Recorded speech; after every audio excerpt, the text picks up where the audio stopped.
What up, party peeps? Today it is Chloe and I talking about baggage that gets in the way of you being more confident. It's something near and dear to both of our hearts. Chloe actually has a accelerator for ladies with ADHD, neurospicy ladies with ADHD coming up, and this is one of the topics she covers. And so we thought it'd be interesting to have both of our perspectives on what confidence is, where it comes from, and most importantly for today's conversation, the baggage, the patterns, the triggers, the voices in your head that get in the way of you being more confident, having more self-esteem, and building this skill from the ground up. So pumped to have you in there. See you on the inside.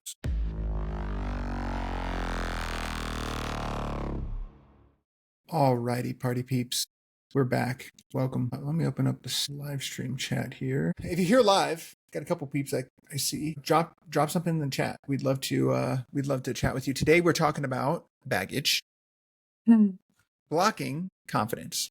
So I'm excited to dive in here. Let me get this presentation up and running here real quick for us to chat through. But it's the hidden weight. Okay. This is the stuff. This is my favorite stuff. It's the stuff you're carrying around. And this is the perfect picture for it, in my opinion. Is this not what it feels like when you have baggage, Chloe? Yes. That's exactly what it feels like when you're just carrying around baggage and you're just like, oh my God. It's the stuff that, you don't understand, or you don't really understand where it comes from or whatever, but nevertheless, it's there. But that's what we're talking about today. First of all, let's talk about what is baggage. What is it and where does it come from? Do you have a definition or a perspective, Chloe? I do have a perspective to share. Perfect. So I truly believe that everything we already need to succeed, to live our best lives, to have happiness, that already exists within us. We just have things that we've layered on that is blocking us from that highest version of ourselves. And so instead of going out and having to be something different and maybe like earn all these accomplishments or accolades to become someone else, we actually just need to remove the stuff that's holding us back from being our highest selves. And that's the baggage. Couldn't have said it better. I agree. I do agree. I think it comes, we live subjective lives and we view objective reality through our subjective filter. And that creates all sorts of baggage, that stories we tell ourselves that we're not aware of, and we just forget. And we think that we saw something or experienced something objectively, when in reality, we observe reality subjectively. It's how our brains work. And so baggage comes. And I agree. As you go through life, that's the IFS perspective too. As you go through life, you're born confident, clear, connected, courageous, all these beautiful things. And then you forget because things happen. Your mom forgets to pick you up at school, and all of a sudden that means you're not important and you're not good enough and you're unworthy of her love and you're unlovable. But that was never said to you. What objectively happened is your mom forgot you at school. Your subjective experience of that is the baggage that gets created over time and then repeated over time, because what you expect, you get. So that is what baggage is to me, if you will, as well. Some signs, if for baggage or whatever, are, I find this super helpful for people, are triggers. That's like an obvious one. Patterns is another one, blocking your confidence. Triggers or patterns, or the voices in your head. Those are like three big ways that you can kind of like recognize, oh, there might be some baggage that is holding me back. For some people, that looks like an inner critic. That could be a voice inside of your head. Some people could be, especially in relation to confidence. So we're talking about confidence this month. That could be a pattern of always having to do something with someone else, like start a business with someone else, instead of trusting yourself to do it. It could be being afraid to constantly talking about things and ideas and concepts and things like that, but never taking action on it. That's a pattern. Triggers, right, in relation to the confidence could be if someone questions you, or if we had a coaching call today where just the act of public speaking was enough to create fear inside of this person's system and trigger them into a kind of a shutdown dissociation. That is a sign of some baggage. So it's those deepest wounds that hold you back is how I would define it. What about you? Anything else you'd add to that? I think that's a really, really good list. I think that anytime you are talking negatively about yourself and saying something self-deprecating, that's coming from a place of baggage. And also these nervous system states like fear, panic, anxiety, that can also come from baggage too. Yeah. Like repeated over time as well. Rob put in the chat that failures are learning experiences, not failures, which is beautiful. And I would like to point out that a story that you tell yourself in that case, Rob, is that like feedback, not failure. There are not failures. Which is awesome for you, if someone doesn't have that same confidence that you have potentially, the story they might tell themselves is that failure means I'm not good enough, and they take it to like mean personal. So someone who struggles with confidence or self-esteem might have the literal opposite story that you do, Rob, subjectively, right? This is right here, the stories we tell ourselves. While your story is empowering, Rob, if you have a different story, you might get different results and have different experiences subjectively and like out in the world. And so that's a great example of a story you're telling yourself, like an empowering story that you're telling yourself, especially in relation to baggage and confidence. So we already talked about the inner critic. Fear of judgment, that's another common trigger pattern, if you want to call it that. Judgment could be the trigger, and the pattern could be have the fear of judgment. Comparison is another one. Talk about that, Chloe. Like, how did you combat comparison? We're creators. Like, I don't even know how many times you've posted or whatever on social media, but there's probably at least 1,000 videos of you out and about bearing yourself to the world, having to struggle with comparison and judgment. Like, how have you combated that in your life? Well, this is something that's a living, working progress of mine. Fair enough. So yeah, it's something that I actively go back and forth with. Comparison always does show up because I think maybe one of my core wounds is I'm not worthy or I'm not good enough. So that's something I'm always working on. And that comes from trauma and that comes from baggage. And so for me, there's a lot of different things that I've told myself. And number one is just the only person I need to compare myself to is the person I was yesterday. So as long as I'm showing up and I'm proud of like the person that I am, everyone grows and evolves at different times in their life. So there's no point comparing yourself to other people because you're not in their shoes and they're not in yours. So we're living a different life. That comparison is actually just such a thief of joy and happiness. For sure. Yeah, comparison's always has been an interesting one for me. The biggest one on this list for me is inner critic. Like some of the most common blockages for people who are listening, the fear of judgment, comparison, past failures, stories you tell yourself, in the inner critic. I literally this week with my therapist was talking to my fear of, or what was it? I think it was external validation, the part of me that wants external validation. And it's like in my head, this part of me was like this little part that's on a treadmill and has all these TVs around it, always observing every single little thing around me and everyone's perspective and all these things. And it's like running on this treadmill to make sure that like I'm perceived in the correct way. And it's surrounded by this giant dark cloud with these red eyes, scary looking eyes that are like scowling at it. And that was my inner critic. And so it's just layers of these parts that the external validation is driven by this inner critic. And this inner critic, when I started talking to that part of me, I come to find out that I grew up Catholic or whatever. And so that critic formed when I was young, and it has the fear of the terror of hell and like dying and going to hell and eternal damnation and all of these things that are like, I look back now, I'm like, what the heck? I have such different thoughts on this now, and I'm not consciously scared of that, but this part of me is. And if I don't please that inner critic, or that inner critic feels like if it doesn't like criticize me internally and I do something bad externally, then I'll go to hell and I'll like die. And it sounds wild to say out loud, but that's my internal landscape. And that's some of the work I'm doing on my own baggage, and that you can do on your baggage. Well, not like you, Chloe, but people in general can do on their own baggage as well. So this stuff is really interesting when it comes to which we'll get into, but how to heal this. But any thoughts? I think it's really also important to highlight, like we just talked about our own baggage, that everyone has it. And so having baggage does not mean that there's something wrong with you, that you're broken.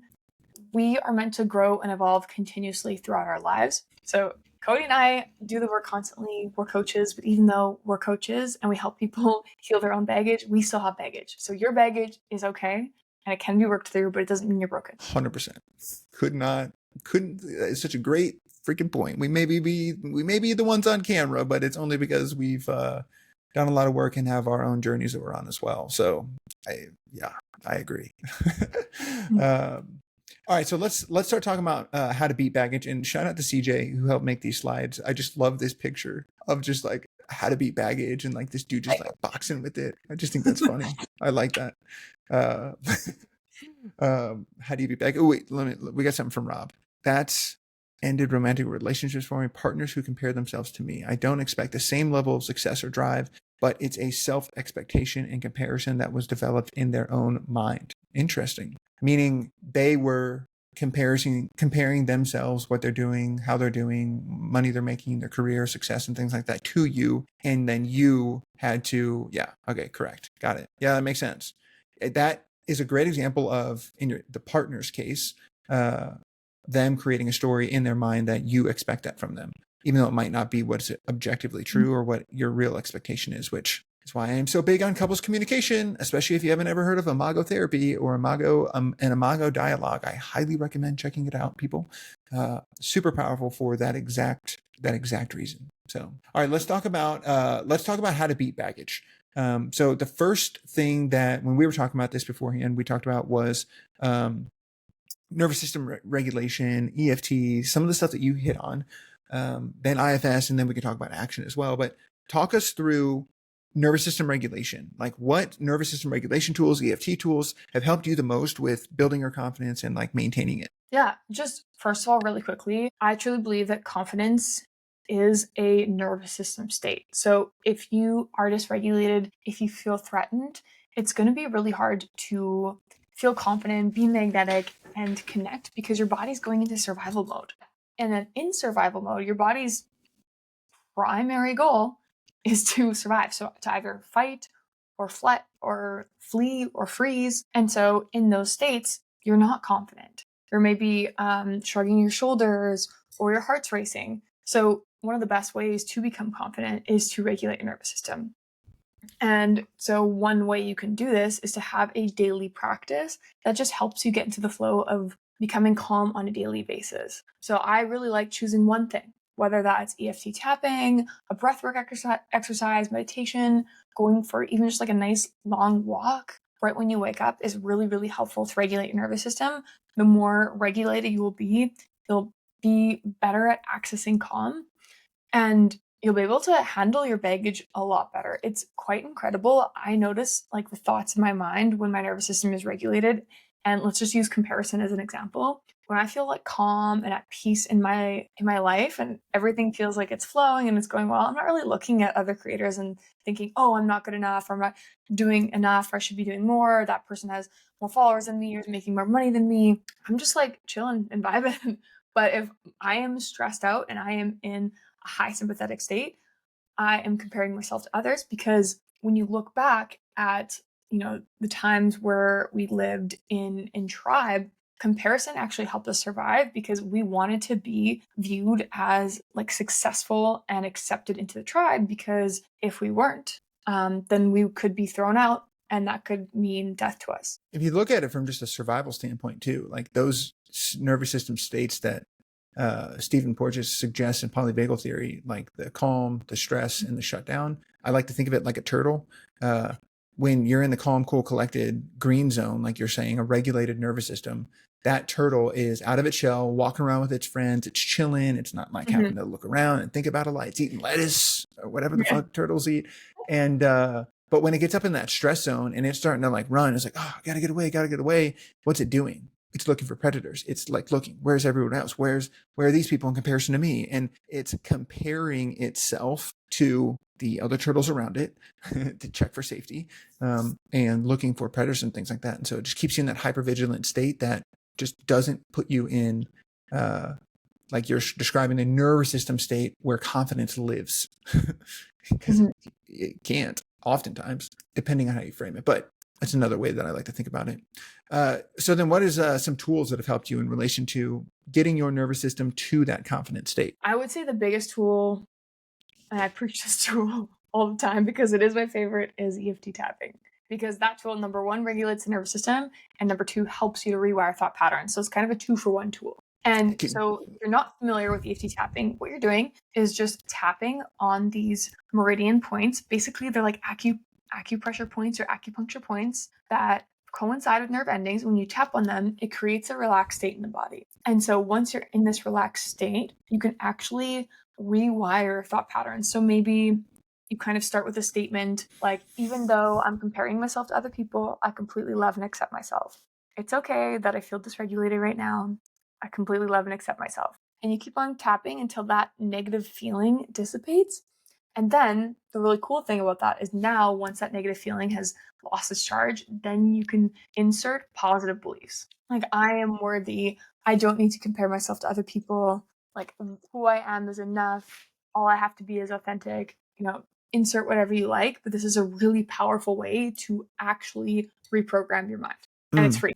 And you can do it yourself. Right. Self bilateral stimulation. The science behind EMDR tapping to like gets into because of the bilateral stimulation going back and forth. And it's a great distractor too. Just a straight distractor. So that's beautiful. I love that. I adopted some EFT stuff from you as I've learned from you as well over the years. So CJ put in the chat, I think we'd all be more empathetic to our nervous systems if we thought of them as turtles. Couldn't agree more, CJ. Couldn't agree more. That's how I think of my nervous system and other people's. It's hard to get mad at someone else when you know that they're sympathetic. They're just shut down completely and they're turtle completely shut in their shell, or they're a stressed out turtle trying to figure out like, what the hell am I going to get eaten? Like, it just makes me instantly more empathetic from my perspective. But I digress. Okay, second thing in relation to how to beat baggage that I found super helpful, and is the thing that I'm always preaching, is another 3-letter acronym, IFS, or internal family systems. That's the type of trauma therapy I'm trained in, and I have found that IFS is extraordinarily powerful for working with baggage. It was created specifically to do so. It is specifically a trauma therapy, not just a cognitive therapy, but it is specifically made for trauma. And trauma, big or little t trauma, is where a lot of our baggage comes from.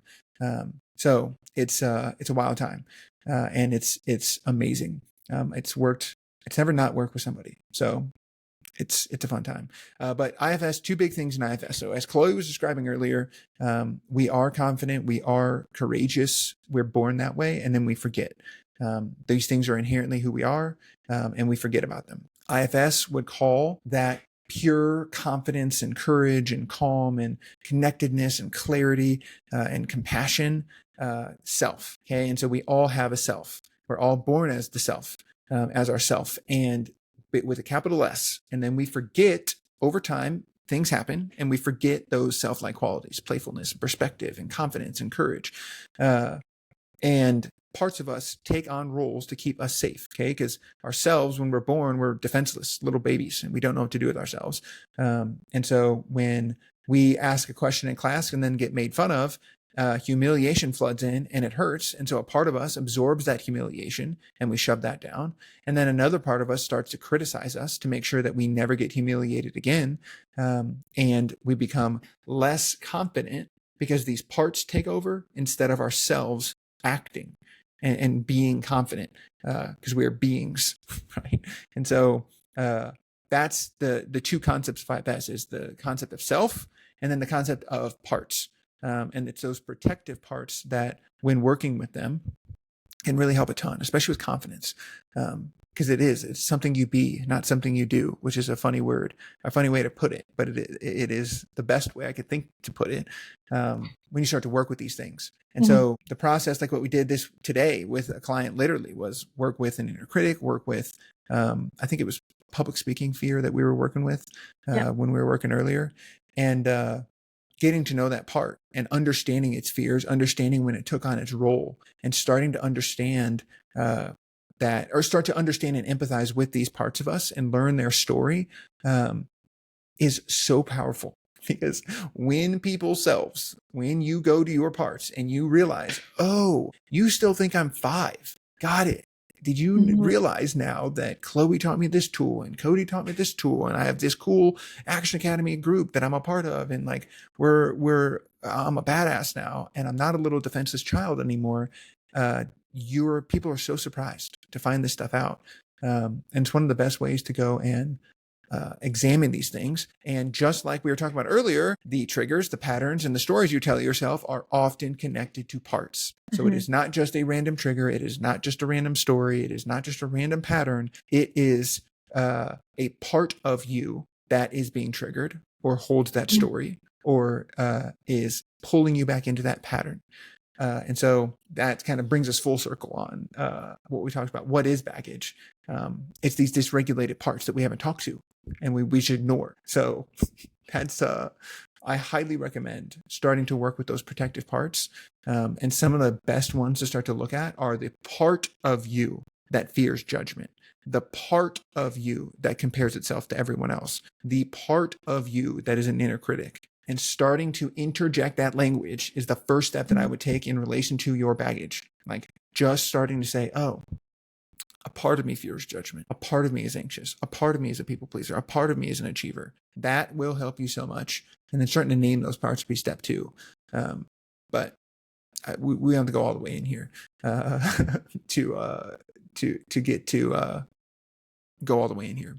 But let me see. We got something in the comments. And if you're wondering how people are commenting and you're watching this either on the pod or on YouTube, join the Action Academy and you can join these Chloe and I's host-only conversations live and ask us questions as we go and do a Q&A with us, a private Q&A with us at the end. So that's where these questions are coming from if you're wondering who the hell I'm talking to. But Rob asked, I can personally attest to this. It's the only form of therapy that's ever worked for me, and I'm extremely high functioning neurodivergent individual. Talking about IFS. Hell yeah. I agree. Me too. I have an IFS therapist as well, and it is by far and away the only type that has worked well for me to really get in there deep and talk about stuff. So I appreciate the feedback or the testimonial, if you will, for IFS. All right, last one, Chloe. As always, taking action against baggage. Okay, taking action, baby. What are some actions that you've taken that have helped you the most in relation to your confidence? That is a long-winded and amazing question. So I would say one of the greatest tools I have ever learned, aside from regulating my nervous system, is actually creating an alter ego or higher self identity. What does Chloe at her most like confident, powerful self look like? And then how do you tap into that identity? So sometimes when I take calls or podcasts that I'm really afraid of taking, I will just snap my fingers, snap into that alter ego. And it's almost like a buffer from rejection because it's not me that's getting rejected. It's that alter ego or higher self. Boom. I love that. The alter ego effect is a book that I've read, and there's a lot of power in that. You were with one of our clients that you were talking about this identity. And that reframe again is that identity or that alter ego helps you channel your confidence. It is not, you're not pulling confidence from some external place. You're channeling what's already in you is the specification I like to give on that one. Yeah. And I like the idea of alter ego, and I think it helps people a lot at first because they're like, oh, this isn't me. I could just step into somebody completely different. But ultimately, you want to get to like, this is just my higher self. Like, this is the version of me that does not have the baggage. And they can do anything. Couldn't agree more. I've used this in my own life to massive success. When I went from high school to college, I was skinny, weird looking, like trying to play college basketball dude. Surprisingly enough to most people. But when I got to college, the first day I introduced myself, before I went to the first day of college, I went to see my uncle down in Texas with my family. And he told a story about how everyone called him Izzy when he was in Vietnam. And that was his nickname because there was two Aarons. And Aaron Isabel is his full name. And so they called him Izzy. And so I heard this and I was like, dude, my Uncle Aaron is a savage. I love this dude. He's confident. He's calm. He's connected. Oh man, we got freaking fighters out here. But he's confident. He's calm. He's connected. He's awesome. And so then I went to college. Like the next week we went to like whatever it's called, where enrollment or whatever. And people were asking me who I was. It was freshman orientation. And I remember the first person that asked me, I was like, dude, I'm Cody. but everybody calls me Izzy. And it was just in that moment, I adopted Izzy, and I used that all of college. Like if any of my Iowa friends that come and visit or anything, they still call me Izzy to this day. And it just helped me be calm, confident, clear. It was amazing. No way. That's I, awesome. I love that. I didn't know I that. know. Yeah, dude. I used it literally all of college, and it helped me so freaking much. I became so much more confident. Like, I was in student government. I was a president of my fraternity. I played college basketball. Just all this stuff that I would have never done if I had not been like thinking like, what would Izzy do? What would Izzy do? What would Izzy do? Just constantly. And it has now become a part of me. It is just who I am. Like when you meet me now, it's just who I am.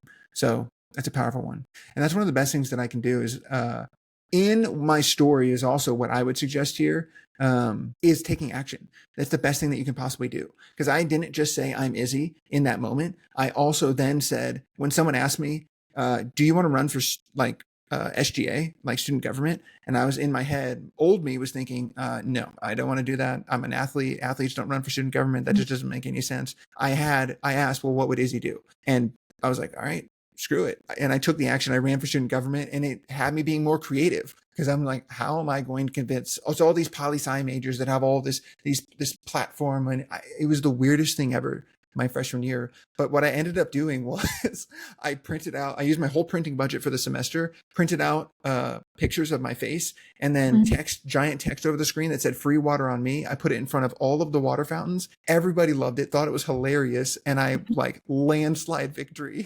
And I would have never done that if I was not thinking, what would Izzy do? What would Izzy do? What would Izzy do? I would have just been like, no, I'm just going to focus on basketball and not do SGA. And so taking that action, though, and accepting the call to adventure, to join the fraternity, play the basketball, do the SGA, I took those actions as the identity that Chloe was just talking about.